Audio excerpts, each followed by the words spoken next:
Okay, good afternoon, grade 8. Today I'm going to go over how to blend the still life, the vegetable still life, using only colors from a 12 pack of Crayola.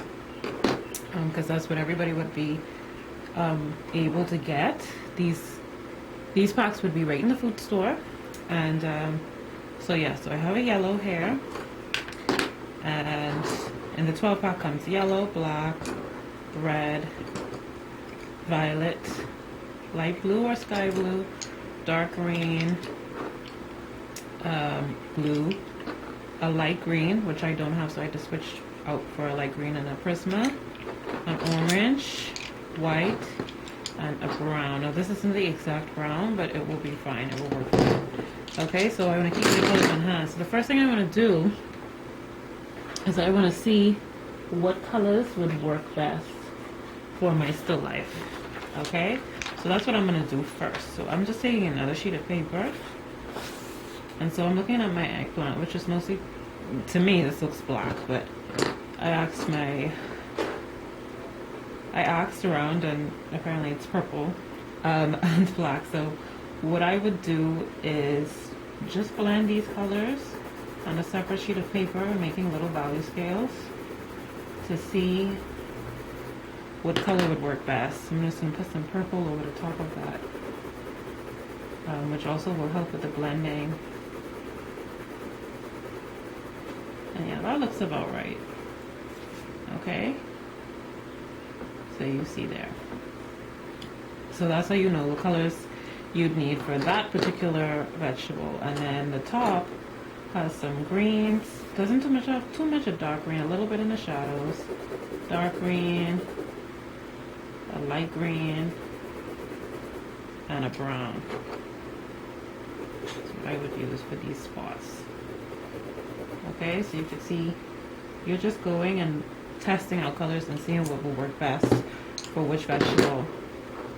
And then for the sweet pepper would be red, obviously, red, and that would require a little bit of black as well. On top of the red to get those shadowy areas. And then I noticed there's some lighter areas that have some orangey colors in there. So red, orange. Okay, now feel free to use, if you have the exact color, feel free to use it. Don't feel like I'm not telling you to only use the 12 pack. I'm just saying this is what most people would have available. And the onion would be in the same type of green for the top.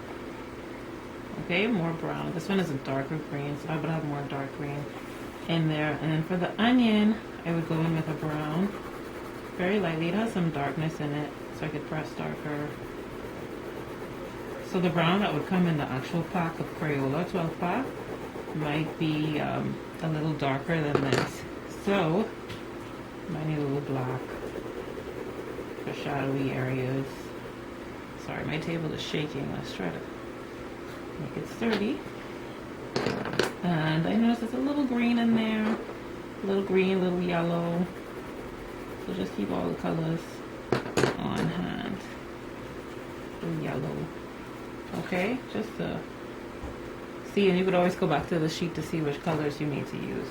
Okay, so I'm gonna go ahead. I have my drawing already done. I have my taper, so I know not to go out of frame. Did my table line, and the only thing I need to do now, so this is the defined version in comparison to what you saw in the Zoom session today. So so you just need to go in and define the shapes a little bit, and by doing that you're just making it darker and looking to see where everything is falling. So that's all you're doing. Okay, and the top of the onion has a little right here, the root, I guess that would be.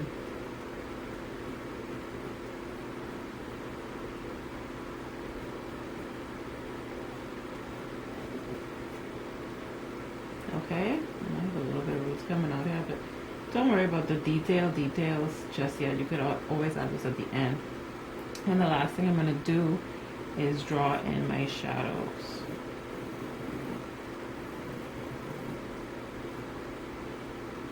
Actually, it's not that far down. Kind of smart off like this.